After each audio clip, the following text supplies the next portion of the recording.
ॐ अज्ञानतिमिरान्धस्य ज्ञानाञ्जनशलाकया चक्षुरुन्मीलितं येन तस्मै श्रीगुरवे नमः। वाञ्छाकल्पतरुभ्यश्च कृपा सिन्धुभ्यैव च पतितानां पावनेभ्यो वैष्णवेभ्यो नमो नमः। नमो महामदन्याय कृष्णप्रेमप्रदायते कृष्णाय कृष्णचैतन्यनामिने गौरत्युजय तप्तकाञ्चन गौराङ्गी राधे वृन्दावनेश्वरी वृषभानुसुते देवी प्रणमामि हरिप्रिये। हे कृष्ण करुणा सिन्धो दीनबन्धो जगत्पते गोपेश गोपिका कान्त राधा कान्त नमोऽस्तुते।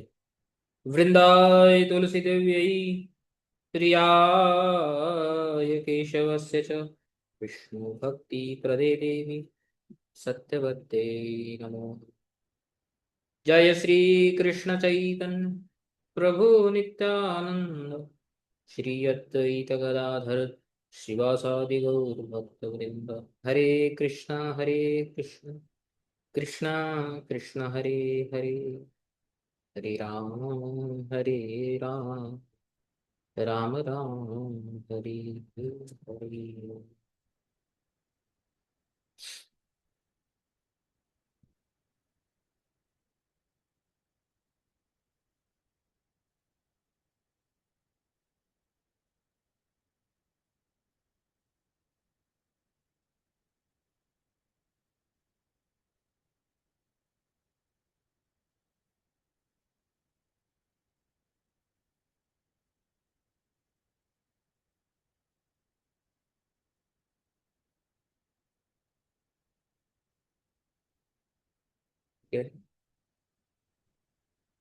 तो हम प्रारंभ करते हैं। पिछली बार हमने अजामिल प्रसंग के द्वितीय अध्याय के 9वें और 10वें श्लोक के उत्तर जो श्री विश्वनाथ चक्रवर्ती ठाकुर की एक विशाल टीका है उसको प्रारंभ किया था। आज उसी को ही कंटिन्यू करते हैं। तो एक बार श्लोक पढ़ते हैं। स्तेन सुराप मित्र ध्रुव ब्रह्महा गुरुतल्पग स्त्रीराज पितृ गोहंता ये च पातनिकोपरे सर्वेषामप्यघवताम् इदमेव सुनिष्कृतम् नाम व्याहरणं विष्णोर्यतस्तद्विषयामतिः। तो यदि यमदूत आशंका करें कि अरे ठीक है नाम की महिमा है, बट इतनी कैसी महिमा है कि अजामिल जैसे पापी के लिए भी नाम उसके सारे पापों को नष्ट कर सकता है, तो उसके उत्तर में विष्णुदूत इन दो श्लोकों को प्रकट करते हैं और बताते हैं कि कोई सुवर्ण चोर क्यों ना हो, कोई सुरपान करने वाला व्यक्ति क्यों ना हो, कोई धोखा देने वाला, किसने अपराध किया हो, किसने ब्रह्म हत्या की हो, किसने गुरु पत्नी यानी जो माता के भी से भी अधिक समानता मान्यता जिसको प्राप्त होनी चाहिए, उसके साथ यदि किसने संग किया हो, स्त्री राज पितृ गो हंता इत्यादि ऐसा कोई पाप क्यों ना किया हो, और भी अपर जितने भी पाप हैं वो क्यों ना किए हों, सबके लिए ही भगवान का नाम एक बार एक बार उच्चारण करने मात्र से भगवान का नाम उनके सारे पापों को नष्ट कर देता है। और वो जो नाम उच्चारक होता है उसके प्रति भगवान विष्णु की, साक्षात भगवान विष्णु की उसके प्रति उसके विषय में मति हो जाती है। भगवान स्वयं उसके बारे में सोचने लगते हैं, उसके मंगल के बारे में। तो ये इस श्लोक को हमने पढ़ा और मुख्य रूप से सारार्थ दर्शनी टीका और इस नाम तत्व ग्रंथ में जो लिखे गए कुछ कमेंट्स उन सबको ऐड करके और थोड़े एक्स्ट्रा कमेंट्स ऐड करते हुए हम इस पूरी टीका को समझने का प्रयास करेंगे यथा बुद्धि। तो सबसे पहले विश्वनाथ चक्रवर्ती ठाकुर ने बताया था कि द्वादश अब्द आदि जो प्रायश्चित्त होते हैं उनसे भी ज्यादा उत्कृष्टता नाम आभास की है। इसलिए पहले ही छठे स्कंद के प्रारंभ में ही सुखदेव गोस्वामी ने प्रायश्चित को मेंशन करने के बाद डायरेक्टली भक्ति के बारे में उन्होंने बोला कि केचित केवलया भक्त्या इत्यादि श्लोकों में। तो नाम आभास जो है सारे पाप नष्ट हो जाते हैं।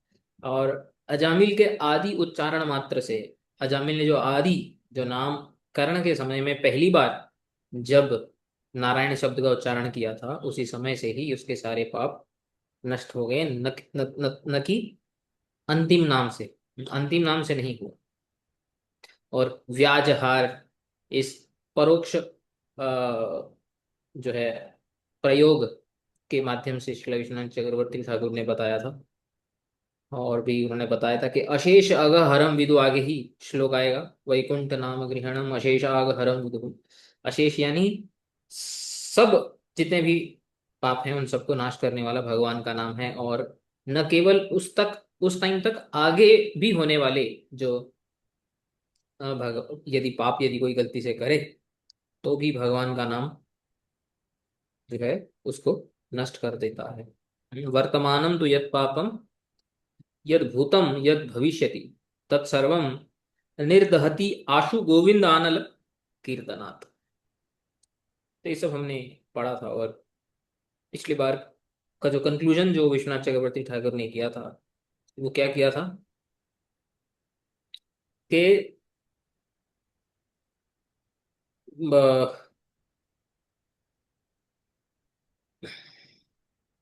प्रथम नाम ग्रहणेन एव सर्व पापानां तद वासनयाः तत्मूल भूत अविद्यायाः अपि नाश अवगते पुनः पाप प्ररोह असंभवा। तो ये जो था ये पिछली बार का कंक्लूजन था कि अजामिल ने जब ही पहली बार भगवान का नाम उच्चारण किया था तो पहले ही बार उच्चारण करने से प्रथम नाम ग्रहणेन एव सर्व पापानाम, सारे पाप नष्ट हो गए। केवल सारे पाप नष्ट नहीं हुए, तद वासनायाह, उनकी वासनाएं भी नष्ट हो गई, यानी पाप करने की वृत्ति भी नष्ट हो गई। और केवल वासना नष्ट नहीं हुई, उससे भी ऊपर जाकर बोलते हैं तत्मूल भूत अविद्या, ignorance which is the root cause of material existence, right. तो जब अविद्या नष्ट हो जाती है तो उसको मुक्त बोल देते हैं। तो बेसिकली यहाँ पे विश्वनाथ चक्रवर्ती ठाकुर बता रहे हैं कि जब पहली बार अजामिल ने नारायण शब्द उच्चारण किया वो मुक्त हो गया था, उसकी अविद्या का नाश हो गया था। और इसीलिए अविद्या भी नाश हो गई थी, इसीलिए जो है पुनः पाप प्ररोह असंभवात, फिर से अजामिल पाप करे इसकी संभावना है ही नहीं, पॉसिबल ही नहीं। तो ये हमने पिछली बार कंक्लूड किया था। और यही फर्क है जो जो प्रायश्चित इत्यादि अ, जो ये होते हैं पाप नाश के साधन होते हैं, और जो भगवान का भक्ति भगवान का नाम, इनमें जो मूलभूत अंतर यही है कि प्रायश्चित आदि वो होते हैं वो आ, निर्मूलक नाशक नहीं होते। यहाँ पे हमने पढ़ा था ना, इदम एवं सुनिष्कृतम, इस पद में ये जो सुनिष्कृत शब्द आया है ये इदम एवं सुनिष्कृतम, उसके ऊपर भी विश्वनाथ चक्रवर्ती ठाकुर ने यहाँ पे बताया था। वो बोल रहे थे मूल उत्पाटन रूप प्रायश्चितम सुनिष्कृतम, यानी पापों को जड़ से उखाड़ देना। ये ऐसा प्रायश्चित है भगवान का नाम जो पापों को जड़ से उखाड़ देता है। पाप निर्मूलीकरण, पापों को मूल सहित नष्ट कर देता है। इति श्रेष्ठम प्रायश्चित्तम न तू द्वादश अब्द आदिकम। द्वादश अब्द इत्यादि जो प्रायश्चित होते हैं वे श्रेष्ठ नहीं है। क्यों श्रेष्ठ नहीं है? पाप नाशकत्वे अपि, यदि पापों को नष्ट कर भी दें, जो पाप अभी तक जमा हुए हैं, इकट्ठे हुए हैं, उसके बाद भी पाप निर्मूलन असमर्थ्यात, पापों को निर्मूल करने में यानी मूल सहित नाश करने में वे सामर्थ्य, उनका सामर्थ्य नहीं है, वे समर्थ नहीं है। यही तो अंतर है। प्रायश्चित इत्यादि, कर्मकांड प्रायश्चित इत्यादि में, और भगवान के नाम या भगवान की भक्ति में। इसलिए यहाँ पे उन्होंने ये कंक्लूजन लिया था कि पाप प्ररोह असंभवात। लेकिन यहाँ से एक बहुत बड़ा प्रश्न खड़ा हो जाता है कि पाप प्ररोह असंभवात, उसके सारे वासना नष्ट हो गई थी, उसकी मूलभूत अविद्या नष्ट हो गई थी अजामिल की, तो फिर वो पाप कैसे कर रहा था? तत्कथम अग्रे अपि अजामिलस्य पाप आसक्ति ही। फिर जो है अजामिल की पाप आसक्ति क्यों दिखाई दी? क्योंकि ऐसा नहीं है कि नारायण के जो है जन्म होने से ही अजामिल ने पाप करना छोड़ दिया, ऐसा तो भागवत में वर्णन नहीं आया है। तो अंतिम श्वास तक पाप करता गया।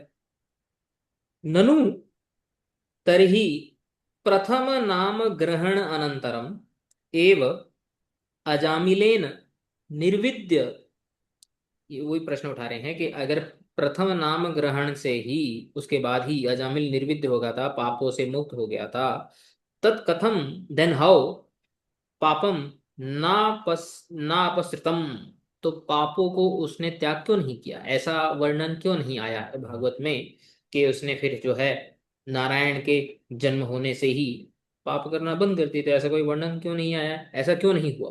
क्योंकि नहीं हुआ इसलिए वर्णन नहीं है। तो प्रश्न ये है कि ऐसा क्यों नहीं?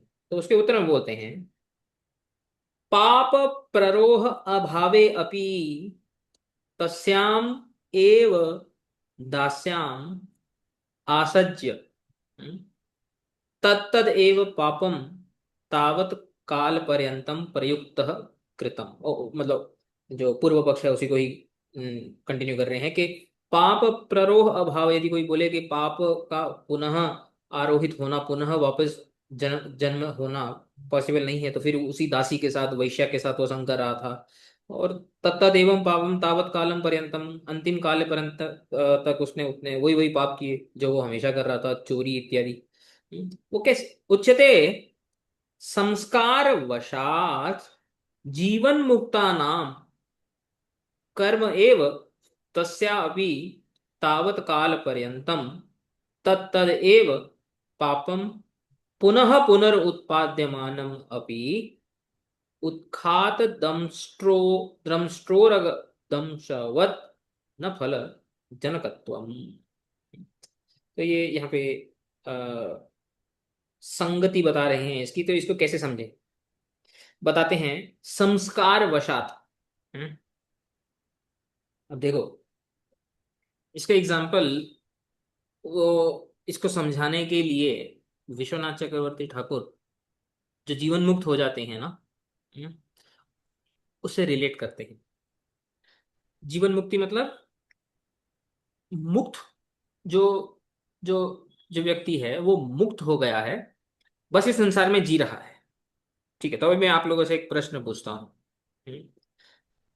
मान लो बहुत जन्मों की साधना भक्ति इत्यादि करने के बाद इस जन्म में एक एक कोई साधक है, हम्म, वो मुक्त हो गया, जब मान लो उसका नाम है देवदत्त, तो देवदत्त मुक्त हो गया इस जन्म में। ठीक है, तो क्या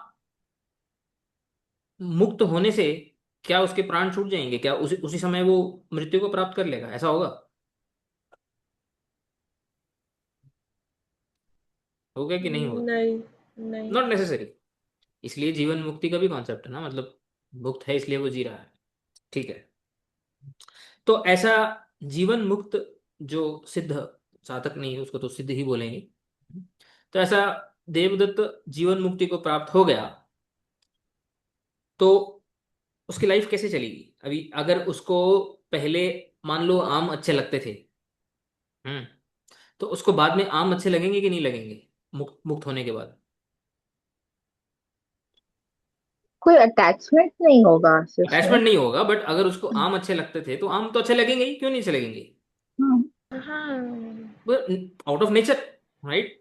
अगर उसको कोई फल अच्छा नहीं लगता था, फॉर एग्जाम्पल कोई भी फल ले लो, जैसे पपीता अच्छा नहीं लगता था, तो भी उसको अच्छा नहीं लगेगा। आई मीन स्वभाव की बात कर रहा हूँ मैं। हम्म, ऐसे तो अटैचमेंट नहीं होने से तो इवन जो नॉर्मल जो लोग होते हैं वो भी जो अच्छा लगता है उसको नहीं खाते हैं, जो नहीं अच्छा लगता है उसको खा लेते हैं, दैट्स ए डिफरेंट। मेंटेलिटी की बात कर रहा हूं मैं, जो संस्कार होते हैं, राइट, जैसे हमारे अंदर कलेक्ट, हम जो पूर्व कर्मों से, पूर्व जन्मों से जो हम संस्कार अपने अंदर, हमारे अंदर जो भर जाते हैं चित्त में, तो उससे उसका जैसा नेचर है, जैसा बिहेवियर है, वो तो वैसे ही होगा, वो चेंज थोड़ी हो जाएगा जस्ट बिकॉज के कोई मुक्त हो गया है।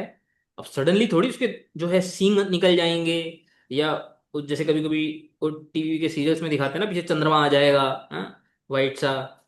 ऐसा थोड़ी होता है।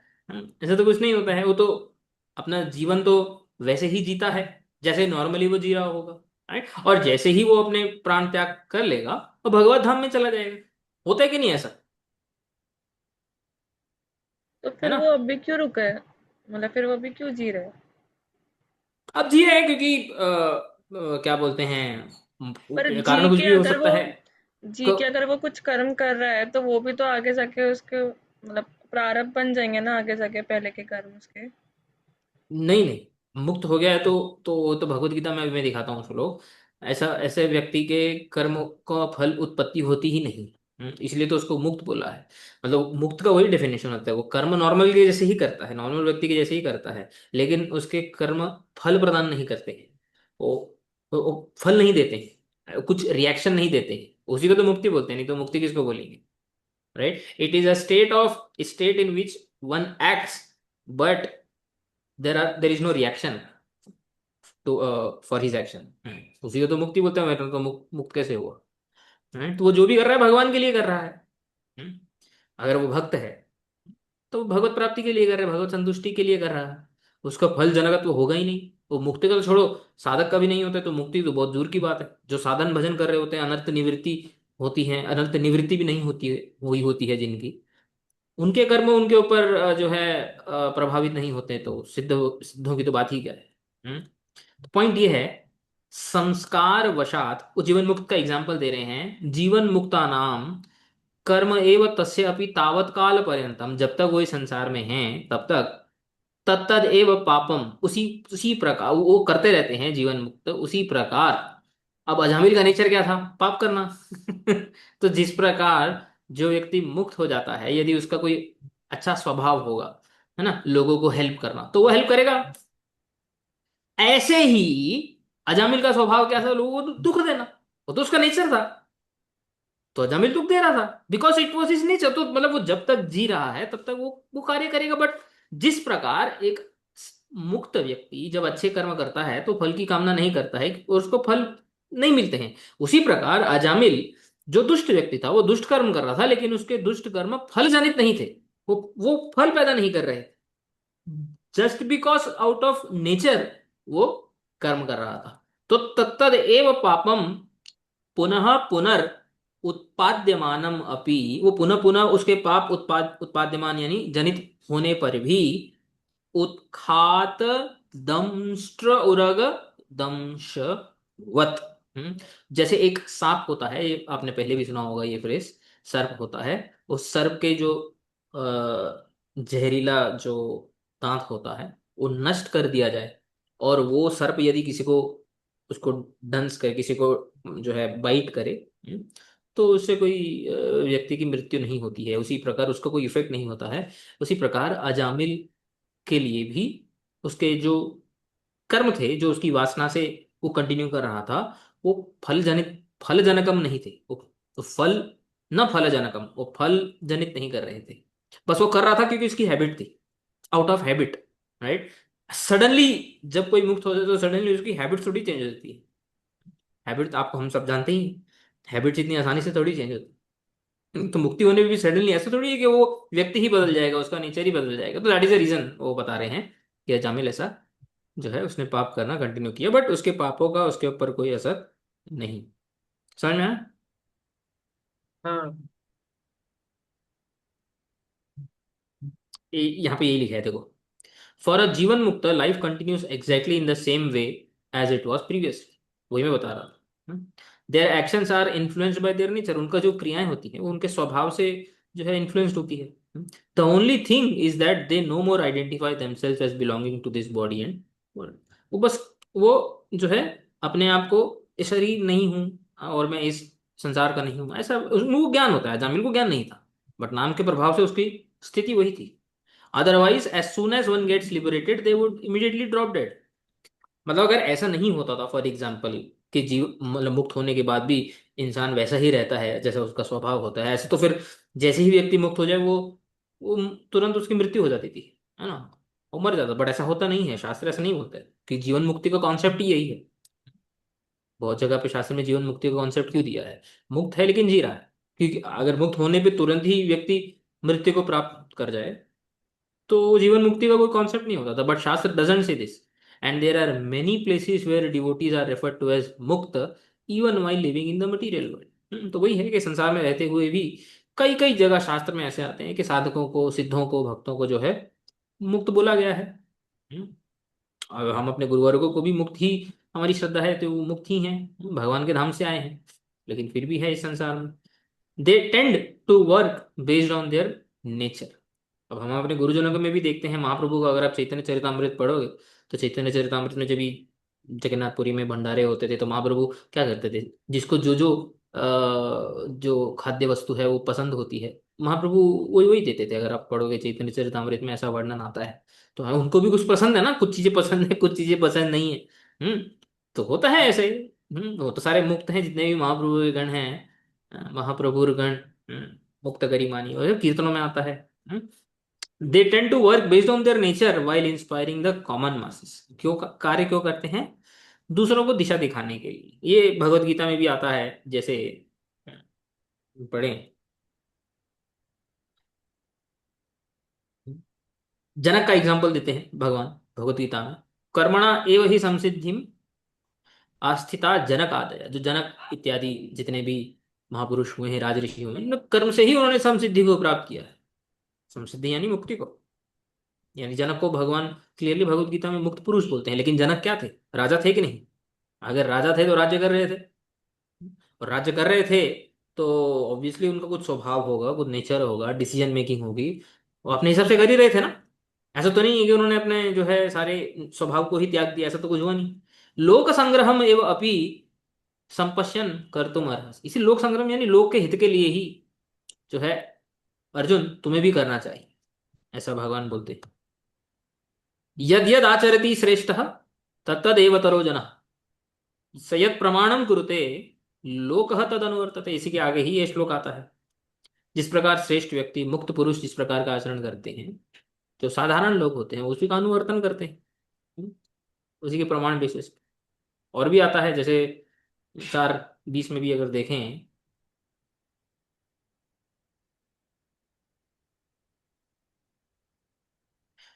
त्यक्त्वा कर्म फलासंगम नित्य तृप्तो निराश्रय कर्मण्यभिप्रवृत्तो अपि नैव किंचित करोति स। जो कर्म फल की जो आसक्ति है, संग है, उसको त्याग कर नित्य तृप्त निराश्रय, हमेशा तृप्त रहने वाला व्यक्ति, संतुष्ट रहने वाला व्यक्ति, हमेशा निराश्रय, किसी के भरोसे जो है, मतलब केवल भगवान के भरोसे रहने वाला जो पुरुष है। कर्मणि अभिप्रवृत्तो अपि, कर्म करते हुए भी, प्रवृत्त होते हुए भी, कर्म में अभिप्रवृत्त होते हुए भी नैव किंचित करोति, वो कुछ नहीं कर रहा है। ऐसे गीता में कितने श्लोक आते हैं, समझ में आए? तो जिस प्रकार एक मुक्त पुरुष करते हुए भी नहीं कर रहा है, उसी प्रकार अजामिल मुक्त था, करते हुए भी नहीं कर। बस डिफरेंस यही है कि जो ज्ञानी मुक्त, जो जो नॉलेज होता है जिनको, और जो मुक्त हो जाते हैं, उनको पता होता है कि क्या सही है क्या गलत है, इसलिए वो गलत काम कार्य नहीं करते। तो अजामिल को वो नॉलेज नहीं था। समझ में आया भी कि नहीं? हम्म। हाँ, ये तो समझ में आया। अब इसको हम कॉमन, जैसे हम जैसे लोगों के साथ कनेक्ट कर सकते हैं क्या इस पॉइंट को? अभी आएंगे। हम जैसे लोगों के ऊपर अभी बहुत सारे पॉइंट्स आएंगे अभी, कि भाई सब जगह पे ऐसा होता है या कैसे होता है, उसको कैसे समझे। ठीक है, तो आगे बढ़ते हैं। तो सब सब अभी पॉइंट एक एक करके आएंगे। किंबा, अच्छा ये दूसरा भी कारण बता रहे हैं। अच्छा पहला यहाँ पे प्रश्न क्या था, देखो प्रश्न ये था कि भाई अगर उसके पापों का जो बीज है, जो क्या बोलते हैं, मूल है, अविद्या है वो नष्ट हो गई थी, तो फिर कैसे उसकी पाप की आसक्ति कैसे रही? एक कारण ये है कि जो जीवन मुक्त जैसे अपने कार्यों में व्यस्त रहते हैं, अजामिल भी मुक्त होकर के जो वो कार्य कर रहा था उसमें वो व्यस्त था। सडनली उसका नेचर थोड़ी चेंज हो जाएगा, स्वभाव थोड़ी चेंज हो जाएगा मुक्त हो गया तो। That is one way to explain. Now he gives another way. अब वो दूसरा भी एक कारण बताते हैं, तो दूसरा भी एक रीजन बताते हैं। किम वा मतलब ऑल्टरनेटली ऑल्टरनेटिवली मतांतर उत्खात अभावार्थम भगवता एव पाप बीज अभावे अपि पुनः पापे प्रवर्तनम भवेत् इति एव व्याख्येयम्। क्या बोल रहे हैं? अगर आप लोगों को याद होगा, ये पॉइंट भीष्म स्तुति में भी हमने पढ़ा था। जब भी भीष्म भीष्म और युधिष्ठिर के संवाद जब हम पढ़ रहे थे, तो वहां पे एक हम्म, प्रश्न उठा था पांडवों के ऊपर कि पांडव होते हुए भी इनको कष्ट क्यों भुगतने पड़ रहे हैं। और पांडव जैसे मतलब उनको सेंटर करके कि पांडव जैसे भी जो एक महान भक्त होते हैं, उन्हें कष्ट क्यों झेलना पड़ता है, उन्हें कष्ट क्यों सहन करना पड़ता है। तो उसमें भी हमने जब वो डिटेल में पढ़ रहे थे तो हमने वहां पे देखा था कि मतांतर मतांतर मतलब जो दूसरे दूसरे मत होते हैं, कर्म, ज्ञान। अगर भक्तों को इमिडिएटली सारे उनकी जो है भक्ति की इच्छाएं पूरी होने लग जाएं और सारे उनके कष्ट जो हैं वो खत्म होने लग जाएं, उनके ऊपर दुख आना बंद हो जाएं, तो सब लोग क्या करेंगे? जो दूसरे कर्मी ज्ञानी इत्यादि योगी जितने भी जो दूसरे दूसरे मत को फॉलो करने वाले जो लोग हैं, वो भी जो है छोड़ करके भक्ति करने लगेंगे।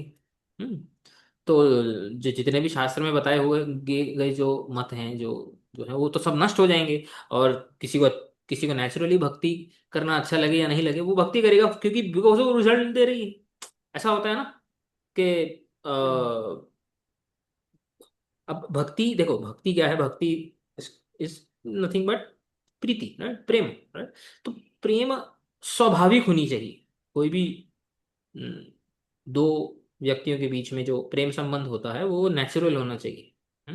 अगर लालच दे करके जो है प्रेम संबंध जब बनता है, तो हम संसार में भी देखते हैं वो सही नहीं होता है। इस प्रकार का वो उसको प्रीति नहीं बोलते हैं। अब जब भक्तों के ऊपर कोई कष्ट आना बंद हो जाएगा, तो जितने भी दूसरे मतवादी जो हैं वो सारे ही भक्ति करने लग जाएंगे।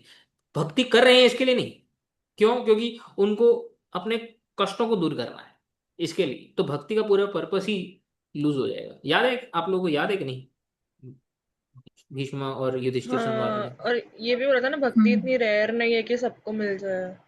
हाँ, वो वही मतलब अ, वही रेयर क्यों है, उसका एक कारण जो है ऐसा था, है ना? तो आ, ये यहाँ पर भी वही बोल रहे हैं, किंवा मतांतर उत्खात अभावार्थ। जितने भी जो हैं मतांतर हैं, जो दूसरे दूसरे मत हैं, आ, वो जड़ से उखड़ जाएंगे, मतलब वो नष्ट ही हो जाएंगे। ऐसा ना हो इसलिए भगवान ने क्या किया? पाप बीज अभावे, अजामिल में पाप का बीज का अभाव होते हुए भी भगवान ने उसके अंदर पाप करने की मतलब उस स्वभाव को डाल के रखा। हम्म ताकि मतलब ऐसा ना लग जाए कि भगवान का नाम लिया और पापों से मुक्त एकदम स्वर्ग वगैरह या भगवान के धाम वगैरह पहुंच गया, उस लालच से भगवान सब लोग भगवान की भक्ति करने लग जाएंगे। ऐसा अगर वर्णन आने लग गया शास्त्रों में, तो पुनः पापे प्रवर्तनम भवेत्, इसलिए भगवान ने ही उसको पापों में उसकी प्रवृत्ति को बनाए रखा। इति एव व्याख्या ऐसी, इसलिए यहाँ पे व्याख्या हमें करनी चाहिए। दो कारण दिए यहाँ पे, समझ में आया? हाँ। हम्म अभी आगे बढ़ते हैं। अब धीरे धीरे करके जो हम जैसे साधक इससे क्या सीख सकते हैं, और इस प्रसंग से कैसे रिलेट कर सकते हैं, हम्म, उसके ऊपर कुछ पॉइंट्स बोलना भी वो प्रारंभ करेंगे। बोलते हैं भगवान का नाम तो समर्थ है, इसमें कोई डाउट ही नहीं। हम्म, अजामिल के लिए काम किया, मेरे लिए काम नहीं करे, ऐसा नहीं सोचना चाहिए। ठीक है? तो अजामिल के लिए भगवान का नाम कैसे, इतनी कृपा अजामिल के ऊपर हुई, जनरली मेरे ऊपर या साधारण मनुष्य के ऊपर क्यों नहीं होती है, इसके कुछ कारण अभी यहाँ पे जो है विश्वनाथ चक्रवर्ती ठाकुर बताएंगे, और हमें श्रद्धा के सहित इनको समझने का प्रयास करना चाहिए। शास्त्र में और शास्त्रकार जो होते हैं, जो टीकाकार होते हैं, एक पॉइंट बताने का प्रयास करते हैं, उस पॉइंट को समझना चाहिए। क्योंकि तर्क करते जाएंगे तो तर्को प्रतिष्ठा श्रुत्यो भिन्ना नासौ ऋषिर यस्य मतम न भिन्नम।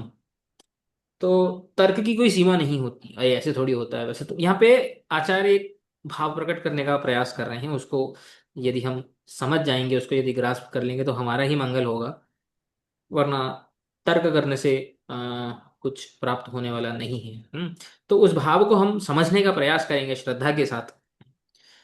तो यहाँ पे बोलते हैं अजामिलस्य नाम महात्म्ये अर्थवाद अभाव। सबसे पहले बोल रहे हैं कि अजामिल का कोई नाम अपराध नहीं था, उसने कभी भी कोई नाम अपराध नहीं किया। ये सबसे मेन रीजन है कि अजामिल के ऊपर ये नाम का जो इफेक्ट है, नाम का जो प्रभाव है, वो देखने को मिला। हम्म। और 10 नाम अपराधों में से सबसे पहले जो नाम अपराध के बारे में यहाँ पे बात कर रहे हैं वो है तथार्थवादो। अगर आपने सुना होगा, नाम अपराध में, 10 नाम अपराध में आता है ना अर्थवाद। अर्थवाद का जनरल ट्रांसलेशन क्या होता है, किसी को मालूम है जनरली? इसको नॉर्मली ट्रांसलेट कैसे करते हैं, इंग्लिश में हिंदी में क्या बोलते हैं, जानते हो क्या? Blaspheme the Vedic literatures. क्या? Blaspheme the नहीं नहीं नहीं Vedic नहीं, वैदिक literature. लिटरेचर ब्लास्फेमिंग का तो नहीं नहीं श्रुति वो शास्त्र निंदनम। ओके वो स्टार्टिंग मतलब मेरे को लगा फर्स्ट थे। बड़ा अर्थवाद, चढ़ा के बोलना। हाँ बड़ा चढ़ा के, एग्जैजरेशन, ठीक है। सुना होगा डेफिनेटली आप लोगों ने, ठीक है, कि भगवान की जो महिमा है वो जो शास्त्रों में दी गई है वो एग्जैजरेटेड है। इंग्लिश में जो फिगर ऑफ स्पीच यूज करते हैं ना, थोड़ा सा ज्यादा बोल देना। तो पहले तो चलो एक प्रश्न के साथ प्रारंभ करते हैं कि क्या बढ़ा चढ़ा कर बोलना हम व्यवहारिक व्यवहार में ऐसा प्रयोग कभी करते हैं क्या? किसी चीज को एग्जैजरेट हम नॉर्मली करते हैं क्या? एग्जैजरेशन हमेशा ही गलत होता है, ऐसा है क्या? हम एग्जैजरेशन का प्रयोग करते हैं कि नहीं अपने अपने नॉर्मल व्यवहारिक जीवन, करते हैं कि नहीं करते? करते हाँ। हैं। करते हैं। हम्म, क्यों करते हैं?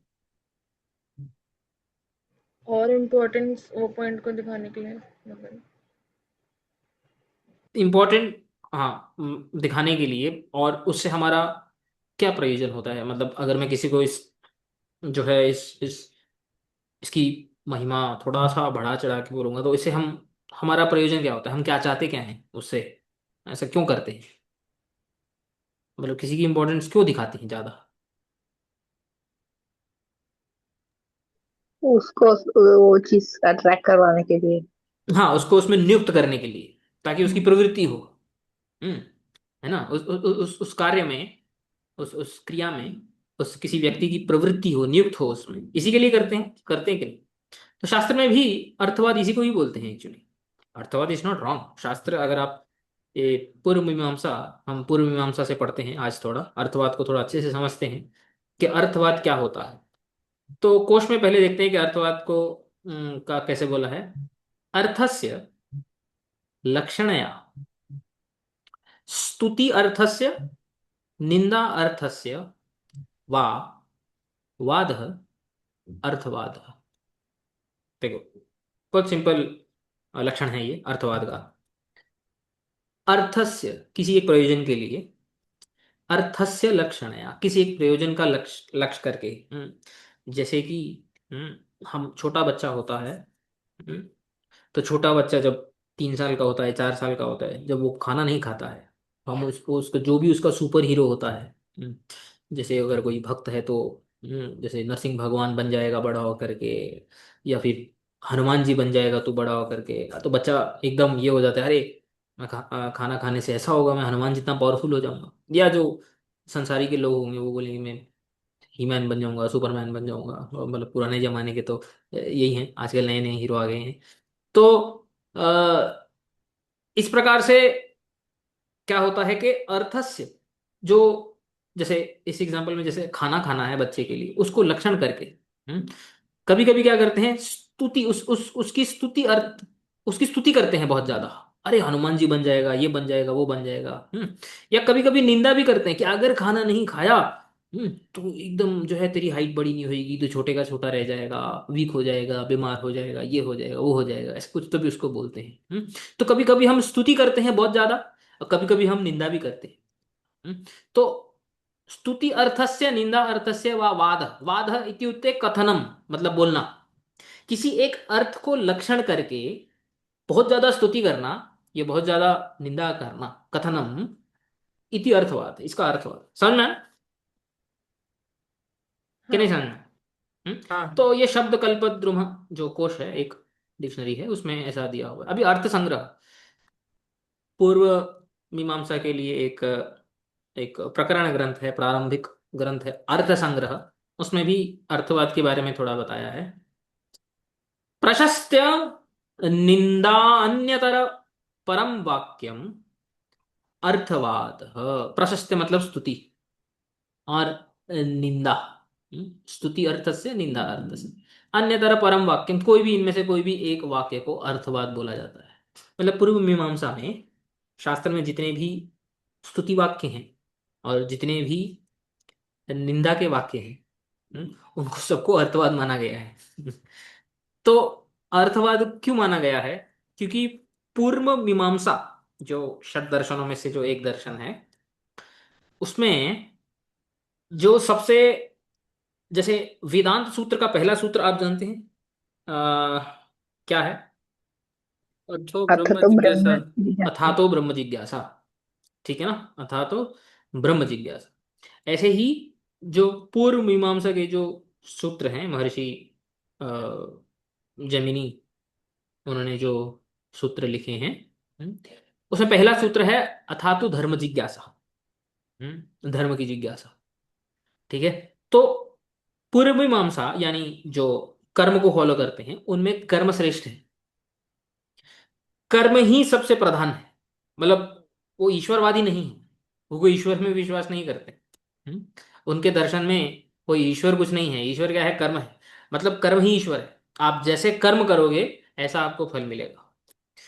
तो अच्छे कर्मों को करने के लिए स्तुति अर्थवादों का प्रयोग होता है, और बुरे कर्मों को करने के लिए, उन बुरे कर्मों को नहीं करने के लिए निंदा, निंदात्मक जो है अ, अर्थवादों का प्रयोग होता है। तो इसलिए यहां पे बोलते हैं तस्य च लक्षणया प्रयोजनवत अर्थ पर्यवसानम। इसलिए जो है उसको किसी किसी किसी अर्थ को लक्षण करके, किसी एक एक किसी एक क्रिया को लक्षण करके उसमें प्रवृत्ति हो, हम्म, तो उसके लिए स्तुति और निंदा, निंदात्मक अर्थवादों का प्रयोग होता है। जैसे एग्जाम्पल देते हैं, देखो, स्तुति अर्थवाद, ये सब वेदों की जो ये जो वाक्य हैं, ये सब शास्त्रों के ही एग्जाम्पल दे रहे हैं। जैसे अपाम सोमम अमृत अभूमा, हम्म, ये इसका अर्थ क्या है कि जो क्या बोलते हैं, जो स्वर्गवासी हैं, वो बोलते हैं कि हमने सोम सोम का पान किया है, अपाम सोमम, और और हम अमर हो गए। हम अभी नहीं मरेंगे। अब यहाँ पे अमर हो गए, ये अर्थवाद है, अमर कोई होते ही नहीं है स्वर्ग में। ठीक है।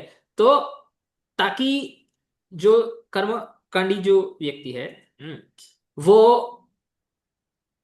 अच्छे कर्म करने में उसकी प्रवृत्ति हो, स्वर्ग में जाएगा करके, ऐसी उसकी प्रवृत्ति हो। हम्म, इसके लिए उसको एक एक स्तुतियात्मक अर्थवाद करके उसको प्रेरित कर रहे हैं, उसको नियुक्त कर रहे हैं कि ऐसा करे। हम्म? लेकिन मुख्य उसका लक्षण क्या है कि वो अच्छे कार्यों में प्रवृत्त हो। ये उस वाक्य का मुख्य हेतु। हम्म? अक्षयम हा वही चतुर्मास्य याचना सुकृतम भवति, सुकृतम भवति, मतलब जो चतुर्मास व्रत करते हैं उनका जो सुकृति है वो अक्षय हो जाता है, मतलब कभी नष्ट नहीं होता है। तो चतुर्मास्य को पालन करने के लिए ये वाक्य, ये बहुत फेमस वाक्य है, ये बोला गया है कि लोग चतुर्मास्य करें, और उससे जो तुम्हारी सुकृति होगी, जो तुम्हारा ये होगा, तो वो अक्षय होगा। वायुर्वई शेपिथा, शेपिष्ठा, तो वायु जो है सबसे फास्ट है, सबसे फास्ट ये है देवता। हम्म। तो इससे क्या है कि मतलब सबसे फास्ट देवता है, मतलब वायु की यदि कोई आराधना करेगा तो सबसे फास्ट रिजल्ट आएंगे। हम्म। तो जब रिजल्ट आएंगे तो लोग प्रेरित होंगे कुछ ना कुछ करने। तो वेदों में ऐसे ही वाक्य आते हैं देखो। हम्म।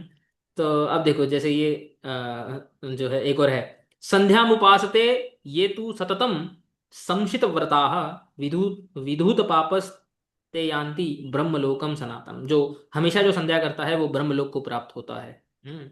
तो सारे उसके पाप धुल जाते हैं। तो ये भी एक स्तुत्यात्मक अर्थवाद है, क्योंकि संध्या करने के लिए जो प्रवृत्ति किसी में हो उसके लिए। अब इसे निंदा अर्थवाद, स्त्रीतैल मंस संभोगी परवस परवस्वेतेषु मानवाः विन्मूत्र भोजनम नाम प्रयाति नरकमृतः।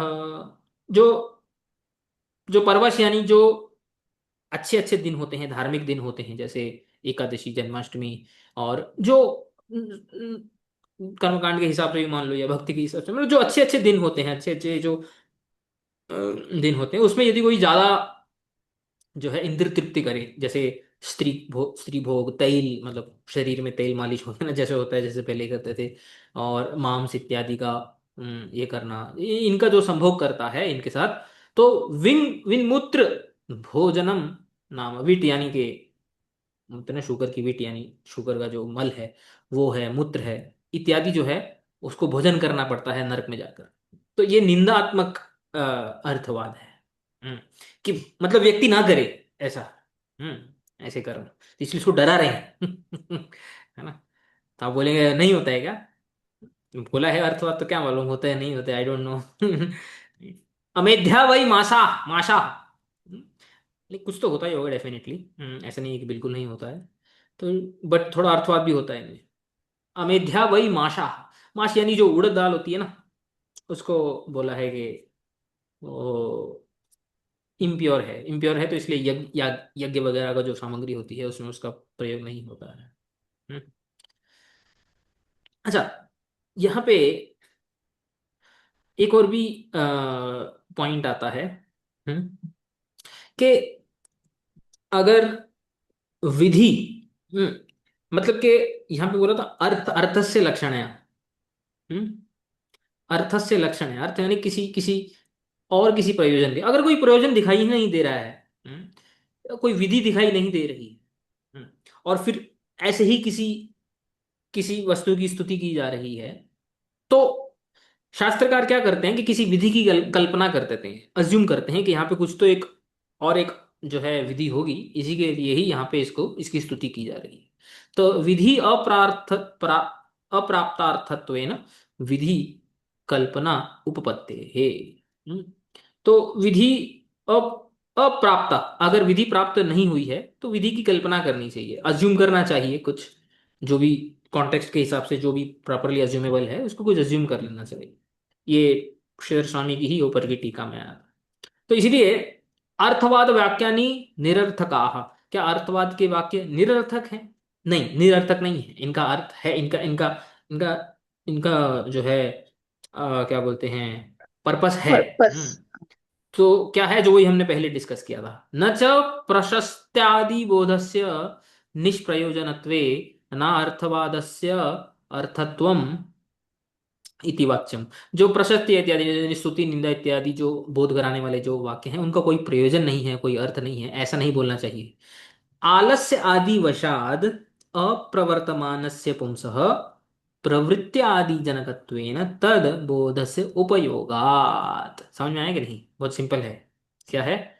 आलस्य आदि वशाद, आलस इत्यादि के वश में होने वाले, अप्रवर्तमान से जो प्रवृत्त नहीं होते हैं अच्छे कार्यों में, और या तो जो गलत कार्यों को छोड़ने में प्रवृत्त नहीं होते हैं, ऐसे जो पुरुष होते हैं, प्रवृत्ति आदि जनकत्व, उनमें प्रवृत्ति जनकत्व होते हैं ये वाक्य, उनको उनको काम पे लगाने वाले ये वाक्य होते हैं।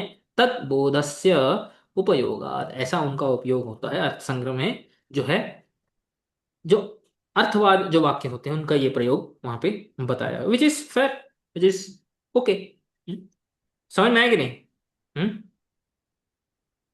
हम्म। हाँ, ठीक है ना। तो अभी यहाँ पे विश्वनाथ चक्रवर्ती ठाकुर, ये तो खाली थोड़ा मैंने एक्स्ट्रा इन्फॉर्मेशन यहाँ पे बताया था अर्थवाद के ऊपर, अर्थवाद होता क्या है।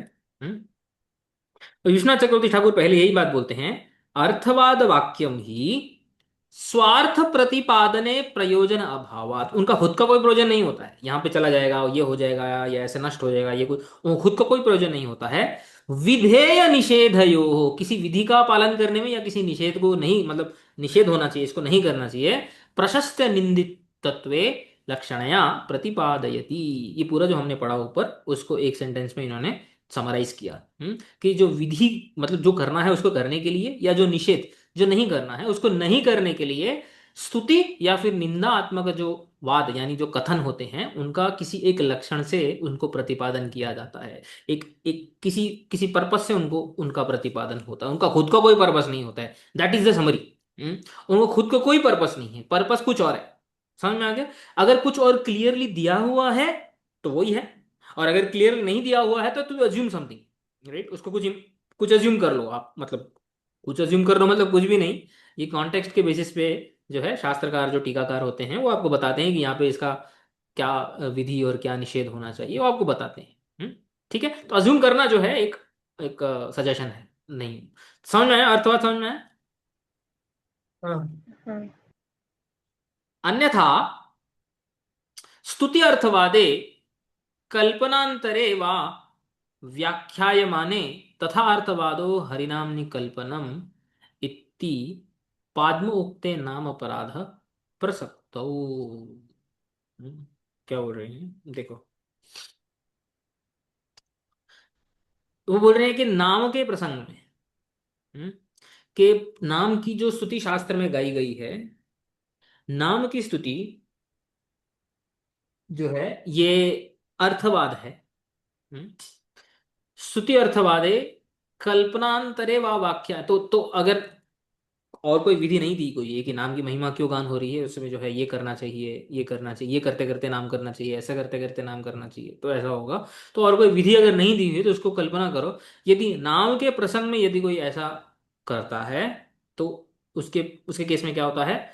तथा अर्थवादो हरिनाम निकल्पनम, ये जो है जब हम नाम अपराध के जो श्लोक पढ़ते हैं ना, उसमें ऐसा आता है, तथा अर्थवादो हरिनाम निकल्पनम।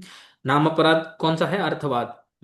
और यदि इसमें कुछ कल्पना किया कि भगवान की महिमा क्यों गाई गई है, ये कारण है, इसकी वजह से गाई गई है, ताकि लोग ऐसा करें, ताकि लोग वैसा ना करें, इसी करने के लिए नाम की महिमा गाई गई है। एक्चुअली नाम की महिमा जो है थोड़ी एग्जैजरेटेड है। हाँ, बोला है कि पाप नष्ट हो जाएंगे, ये नष्ट हो जाएंगे, लोगों को नाम में प्रवृत्त करने के लिए। नाम में वास्तविकता में ऐसा कोई उतना पावर या बल नहीं है, सॉर्ट ऑफ एग्जैजरेशन है वो, नो डाउट।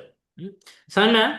तो लेकिन नाम के प्रसंग में करेंगे तो इसे अपराध होता है। तो पद्म पद्म पुराण इत्यादि जो में जो बताया गया है, नामनो अपि सर्वसुहृदो ही अपराधात पतति अधः। नाम जो सबका सर्व सब प्राणियों का जो सुहृद है, उसमें यदि अपराध हो तो व्यक्ति का पतन हो जाता है। अर्थवादम हरेर नामनी संभावयति यो नरः सपापिष्ट मनुष्याणाम निरये पतंति स्फुटम। अर्थवाद हरि, भगवान के नाम में अर्थवाद, संभावयति ऐसा जो बोलता है, यो नरः ऐसा जो व्यक्ति बोलता है, सपापिष्ट वो पापी है मनुष्यों में, निरय नरके पतंती स्फुटम, डेफिनेटली निश्चितम उसका नरक में पतन होगा। यन्नाम कीर्तन फलम विविधम निशम्य न श्रद्ददाति मनुते यदुदार्थवादम यो मानुषस्तमिह दुःख च ये क्षिपामि संसार घोर विविधार्ति निपीड़ितांगम। नाम कीर्तन फल इत्यादि की नाना प्रकार से महिमा सुनकर, नाम कीर्तन की नाना प्रकार से शास्त्रों में जो महिमा गान की है, निशम यानी सुनकर, श्रुतवा न श्रद्धाति, कोई यदि श्रद्धा न करे उसके ऊपर, यह उत अर्थवादम और उसको अर्थवाद ऐसा माने, यो मनुष्य है ऐसा कोई करे, तम यह दुख शये क्षिपामि, तो मैं उसको जो है अनलिमिटेड दुखों में, सफरिंग में डाल देता हूँ। संसार घोर विविधार्ति निपीड़ितांग, और संसार में नाना प्रकार की जो पीड़ाएं हैं उसको वो भोगता है। ऐसे शास्त्र में वाक्य क्लियरली आते हैं। श्रुति स्मृति पुराणेषु नाम माहात्म्य वाचिषु ये अर्थवाद इति ब्रूयुः न तेषां निरय क्षयः। श्रुति स्मृति इत्यादि में जहां पे भी नाम का महात्म्य दिया गया है उसको जो अर्थवाद मानता है, ऐसा व्यक्ति का नरक से कभी भी जो है मोचन नहीं होता है। न तेषाम निरय क्षय, कभी भी नरकवास समाप्त नहीं होता है, हमेशा के लिए नरक में वास करता है। ऐसा यहाँ पे स्टेटमेंट्स आते हैं अर्थवादी के कॉन्टेक्स्ट में। समझ में है? हाँ। इति पाद्म कात्यायन संहिता परः सहस्रवचनात् अधःपातः एव स्यात्। इसलिए बोल रहे हैं, इतने हजारों हजारों स्टेटमेंट अर्थवाद के ऊपर दी गई है नाम के महात्म्य के प्रसंग में, इसलिए उसका डेफिनेटली उसका पतन होगा अगर कोई अर्थवाद करे तो। उसमें और भी एक पॉइंट है जो नाम महात्म्य में बताया गया है। जिस भी स्टेटमेंट के अर्थवाद दिए जाते हैं ना, कभी कभी शास्त्र में दूसरी जगह पे ना उसकी उल्टी स्टेटमेंट्स भी आती है, कभी कॉन्ट्राडिक्टरी स्टेटमेंट्स भी आते हैं। जैसे अभी हमने एक स्टेटमेंट पढ़ी, ठीक है, ये वाली, अपाम सोमम अमृता अभूम। इसका अर्थ क्या था कि जो हम सोम का पान करके देवता बोल रहे हैं हम अमर हो गए। ठीक है, अब देखो यहाँ पे, देखो यहाँ पे भगवद गीता का फेमस श्लोक है, ये लाइन सबने पढ़ी है। ते तम भुक्त्वा स्वर्गलोकम विशालम क्षीणे पुण्य मर्त्यलोकम विशाल। ये सुना है आप लोगों ने? इस श्लोक बहुत बार। हम्म। इसका अर्थ क्या है? ये एक लाइन का अर्थ क्या है इसका? नहीं बोलो। हाँ बोलो। हाँ मतलब जो हम लोग का पुण्य कमाते हैं वो स्वर्ग लोक में जाते तो वो पुण्य खत्म हो जाता तो हम लोग वापस नीचे आ जाते हैं मर्त्य लोक में। हम्म, तो ये इसका एग्जैक्टली ऑपोजिट स्टेटमेंट है कि नहीं? यहाँ पे तो अमर बोला है, अमृता अभूमा। यहाँ पे भगवान क्या बोल रहे हैं? मर्त्य लोकम विशंत। पुण्य जो है वो क्षीण हो जाता है। कोई जो अमर वस्तु क्षीण कैसे हो सकती है? तो ये ऑपोजिट स्टेटमेंट है कि नहीं? हम्म हम्म। हम्म। तो अर्थवाद जब होता है तो उसके ऑपोजिट स्टेटमेंट भी आपको कभी कभी मिल सकते हैं शास्त्र में। किंतु भगवान का जो महिमा है, ये जो हमने पढ़ा अपाम सोमम, तो भगवान की महिमा जब गान की गई है तो उसके कॉन्ट्रडिक्शन में आपको कोई स्टेटमेंट कभी नहीं मिलेगी कि भगवान की महिमा ऐसी है, भगवान की महिमा वैसी है, ऐसे बोला गया है, या ऐसे कुछ भगवान के नाम के ऊपर, भगवान के नाम की महिमा के ऊपर कोई कॉन्ट्रडिक्टरी स्टेटमेंट आपको नहीं मिलेगी। हमेशा शास्त्र में आपको भगवान की महिमा का गान होते हुए ही मिलेगा। समझ में आया कि नहीं समझ में आया? हाँ। हम्म? तो इसलिए आगे बोलते हैं, देखो, अतएव श्री विष्णुरातेन। विष्णुरात कौन है? व्यास थे वे, नहीं सुखदेव गोस्वामी। नहीं, अरे सॉरी परीक्षित। परीक्षित। सुखदेव गोस्वामी का क्या नाम है? सिमिलर एक नाम है, ब्रह्मरथ ना। ब्रह्मरात। हम्म विष्णुरात, परीक्षित, ब्रह्मरात, सुखदेव।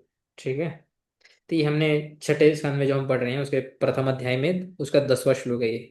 क्वचिन निवर्तते भद्रात् क्वचित चरति तत् पुनः प्रायश्चित्तम अतोपार्थम मन्ये कुंजर शौचव। देखो क्या बोल रहे हैं। क्वचिन निवर्तते अभद्रात, किसी को श्लोकार्थ याद है जो हमने पहले पढ़ा था?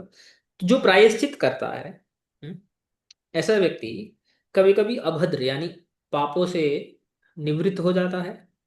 क्वचित चरति तत्पुनः, और कभी कभी फिर से पापों को करने लगता है। हम्म, अतः प्रायश्चित्तम अपार्थम। अपार्थम यानी व्यर्थम। प्रायश्चित तो है, व्यर्थ है, मन्य, ऐसा मैं मानता हूँ। फिर उसका एक मेटाफोरिकल देते हैं एग्जाम्पल, कुंजर शौचवत। कुंजर शौचवत का अर्थ क्या होता है? हाथी वो का एक स्नान। एनिमल। हम्म एनिमल नहीं, हाथी। हाथी के स्नान की तरह जो है प्रायश्चित है।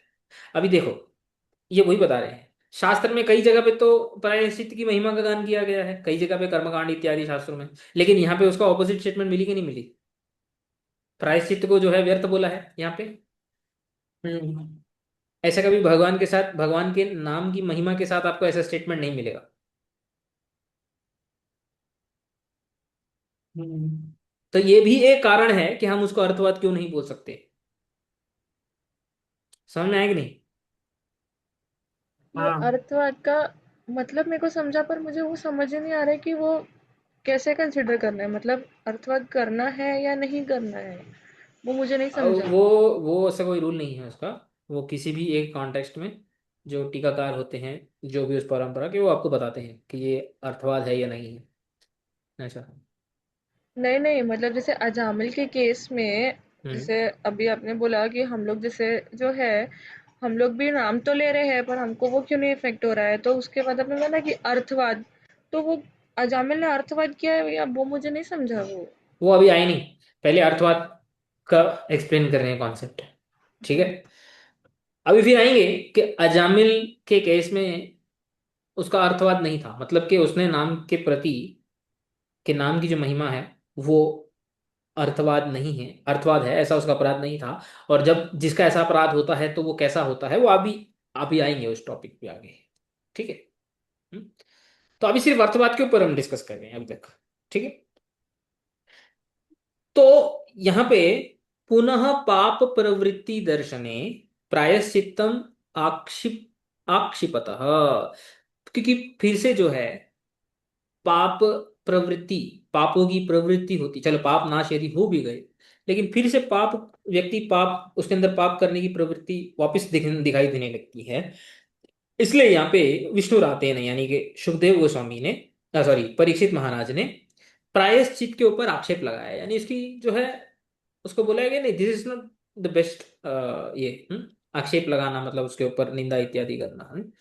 किंतु आक्षिपतः अपि भक्ति प्रसंगे, जब भक्ति का प्रसंग जब आया, जब भक्ति के टॉपिक्स आए, भक्तानाम अपि कस्य कस्यचित् पुनः पुनः पाप प्रवृत्ति दर्शने अपि, जैसे अजामिल का ही प्रसंग ले लो, उसके बाद उन्होंने अजामिल का ही प्रसंग डिस्कस किया।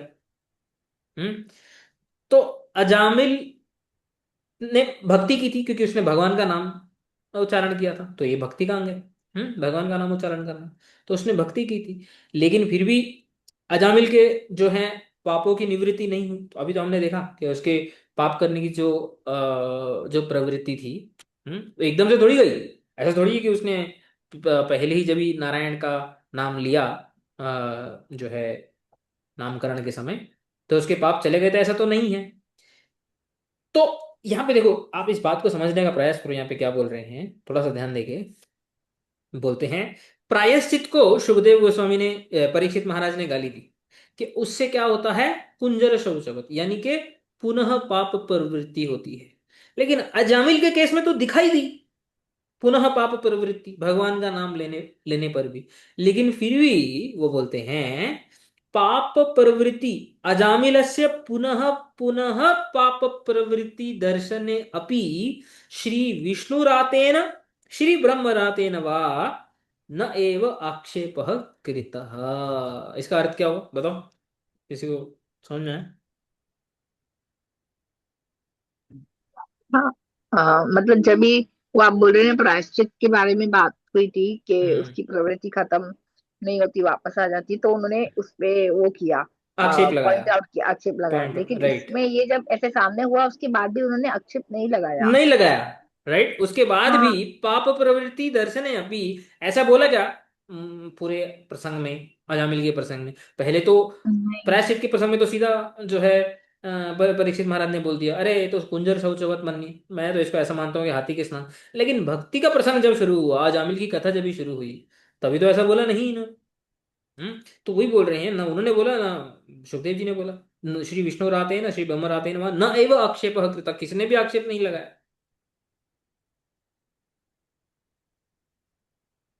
समझे कि नहीं? हम्म, हम्म। ये पॉइंट समझ गया, लेकिन जो आपने स्टार्टिंग से जो वो अर्थवाद बताया ना, तो अभी तक उसको ना थोड़ा वही, मतलब थोड़ा एकदम क्लैरिटी नहीं आई है। आप एक बार ना एंड में समराइज कर देना ना, जो ऊपर की अर्थवाद के ऊपर जो आपने पॉजिटिव प्लस नेगेटिव ऐसे पॉइंट्स थे, अर्थवाद के ऊपर। मतलब अर्थवाद के ऊपर आपने जो बोला ना, जो एक ऐसे पॉजिटिवली अर्थवाद किया जाता है एग्जैगरेशन, और नेगेटिवली भी, मतलब जो नहीं, वो था ना। पॉजिटिवली नेगेटिवली हम्म। नहीं, अर्थवाद या तो स्तुति वाक्य होते हैं तो निंदा वाक्य होते हैं, हम्म। ऐसा। तो अब वो उसका आएगा आगे जब भी अर्थवाद, मतलब के नाम की महिमा को, वो उतनी पावरफुल नहीं है, वो खाली किसी कार्य में नियुक्त करने के लिए वो महिमा का गान किया हुआ है, ऐसी जो अंडरस्टैंडिंग होती है उसको अर्थवाद बोलते हैं। समझ में आया? मतलब lack of faith, lack of shraddha, श्रद्धा ना होना भगवान के नाम के ऊपर। समझ में आया कि नहीं? हाँ, ये समझ में आया, पर अभी हम्म जैसे आप बोल रहे कि अर्थवाद होता है हम्म स्क्रिप्चर्स में, कोई कोई चीज को एम्फेसिस डालने के लिए, मतलब हम्म जैसे वही प्रशंसा की जाती है तो थोड़ा बड़ा चढ़ा कर बोलते हैं, ये किसी चीज की निंदा की जाती है ताकि वो ना करे, तो थोड़ा उसके बारे में बड़ा चढ़ा के कहा जाता है कि ताकि वो ना करे। हम्म। लेकिन उसको वही तो समझ में नहीं आ रहा है कि नाम के साथ कनेक्ट नहीं कर सकते ना, कि नहीं कर मतलब, सकते। हाँ, तो पर अभी इधर तो ऐसा हो रहा है, मतलब कोई कंफ्यूजन क्लैरिटी नहीं है ना, कि जो अभी हम लोग जैसे ये बता रहे कि एक नाम लेके, तो उसमें हम लोग को वो रखना चाहिए कि नहीं, कि एग्जैगरेशन है कि नहीं है। नहीं, एग्जैजरेट नहीं है, हाँ। वही तो वो बता रहे हैं कि यहाँ पे भी एक टॉपिक आगे कंटिन्यू होएगा। यहाँ पे विश्वनाथ चक्रवर्ती ठाकुर ये बोलने का प्रयास कर रहे हैं कि अजामिल के प्रसंग में, अजामिल के केस में, भगवान के नाम ने अपनी शक्ति को प्रकट करने का सबसे मुख्य कारण ये था कि अजामिल का कोई नाम अपराध नहीं था। अजामिल ने कभी भी नाम में अर्थवाद नहीं किया। तो पहले अजामिल ने नाम में अर्थवाद नहीं किया, तो उसके लिए हमने पहले अर्थवाद समझा, वो तो एक्स्ट्रा इंफॉर्मेशन थी, विश्वनाथ चक्रवर्ती ठाकुर ने अर्थवाद के ऊपर इतना नहीं लिखा था। ठीक है, वो तो खाली मैंने अर्थवाद क्या होता है वो बताने के लिए वो सेक्शन ऐड किया था। तो विश्वनाथ चक्रवर्ती ठाकुर ये बोलना चाहते हैं कि अजामिल के ऊपर जो भगवान के नाम की जो महिमा प्रदर्शित हुई है, भगवान के नाम ने जो अपनी महिमा अजामिल के ऊपर दर्शाई है, वो इसलिए हुआ कि अजामिल का कोई नाम अपराध नहीं था, ये वो बोलना चाहते हैं। समझ में आया? हम्म, हम्म? मेरे को एक मतलब अच्छा। डाउट है। हाँ, हम्म।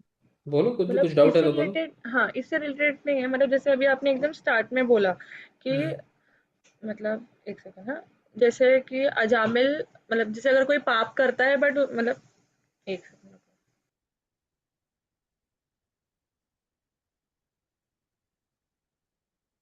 जैसे आपने बोला अगर कोई मुक्त हो गया है तो फिर भी उसका नेचर है पाप करना, तो वो पाप करेगा। तो अभी हम्म। मेरा डाउट है कि अजामिल पहले तो भगवान का नाम लेता था, तो जब उसने तभी पहले भगवान का नाम लिया तो क्या वो उसने, मतलब वो तभी से मुक्त क्यों नहीं हुआ, और नारायण जब भी उसका पुत्र हुआ तो उसके बाद क्यों वो मुक्त हुआ?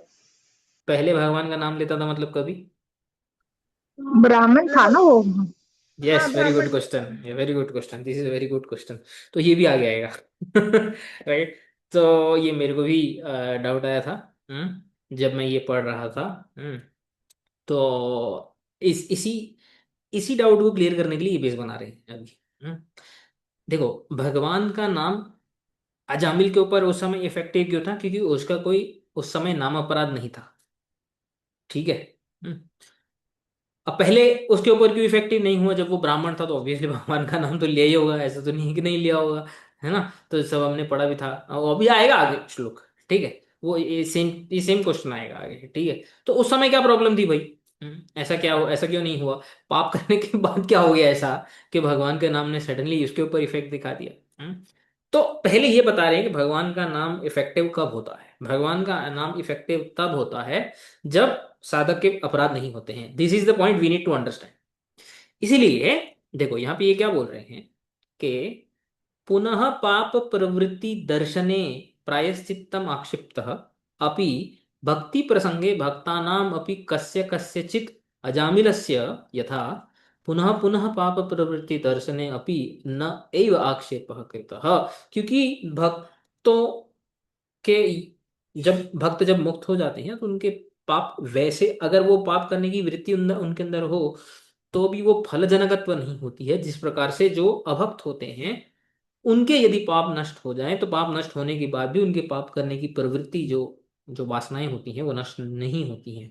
ये न तो सुखदेव गोस्वामी ने इसके बारे में कुछ पॉइंट बोला इसके अगेंस्ट, ना तो परीक्षित महाराज ने कुछ इसके अगेंस्ट पॉइंट बोला, जैसे प्रायश्चित के केस में बोला। तो इसीलिए जब भक्ति से जो पाप नष्ट होते हैं वो जो है मूल रूप से नष्ट होते हैं, और ये तभी होते हैं जब जो है अपराध नहीं होते हैं किसी के भी। तो वो ये बोलने का प्रयास कर रहे हैं कि अजामिल का कोई अपराध नहीं था। कैसे, ये आगे देखेंगे। हम्म? पहले क्या था, बाद में क्या हुआ, और अपराध कैसे नहीं हुआ, वो सब आगे देखेंगे। समझ में आया यहाँ पे? हाँ। तो यहाँ पे अभी के लिए ये कंक्लूड कर रहे हैं कि even though Ajamila continued to sin, it was only because of his nature, जो हम पहले देख चुके हैं, but his vasanas was completely destroyed by naam, पर उसकी उसके अंदर की वासना कंप्लीट रूप से जो है पूर्ण रूप से नष्ट हो गई थी। On the other hand a regular Sinner, जो नॉर्मल एक पापी होता है, मे स्टॉप सिनिंग, वो पाप करना अगर बंद कर भी दे, बट द सिंफुल वासना, जो उनके अंदर जो पाप की जो वासना है, which are like the seed, जो बीज की तरह है, विल अगेन फ्रक्टिफाई, फिर से वो उनका प्ररोह, उनका क्या बोलते हैं, बीज जो है वो फ्रक्टिफाई होंगे, वो फिर से आएंगे, पाप करने की वृत्ति बनेगी। वेन इम्पेल्ड, इम्पेल्ड मतलब ऐसा कोई क्या बोलते हैं, इन्फ्लुएंस, जब एनवायरमेंट, हाँ ऐसा। एनवायरमेंट ऐसा कोई आएगा, जिससे कि उनकी जो पाप करने की वृत्ति को कुछ एक अग्नि मिलेगी, वो पाप। तो अजामिल में और एक साधारण मनुष्य में ये अंतर है। अजामिल पाप कर भी रहा था तो उसकी जो है वासना नहीं थी। एक साधारण पापी यदि पाप ना भी करे तो उसके अंदर वासना है, और वो फिर से वो पाप करने लगेगा ही लगेगा, 100%। ये डिफरेंस है, ठीक है। तो अजामिल का नाम अपराध क्यों नहीं था? नाम अपराध किसका होता है फिर? अर्थवाद कौन करता है? हम्म तो उनके साथ क्या होता है, इसके वो नेक्स्ट, हम नेक्स्ट टाइम पे देखेंगे। समझ में आया? हाँ। हम्म। ठीक है। तो इसको यहाँ पे आज हम विराम देते हैं। वांछा कल्पतरुभ्यश्च कृपा सिन्धुभ्यैव च पतितानां पावनेभ्यो वैष्णवेभ्यो नमो नमः।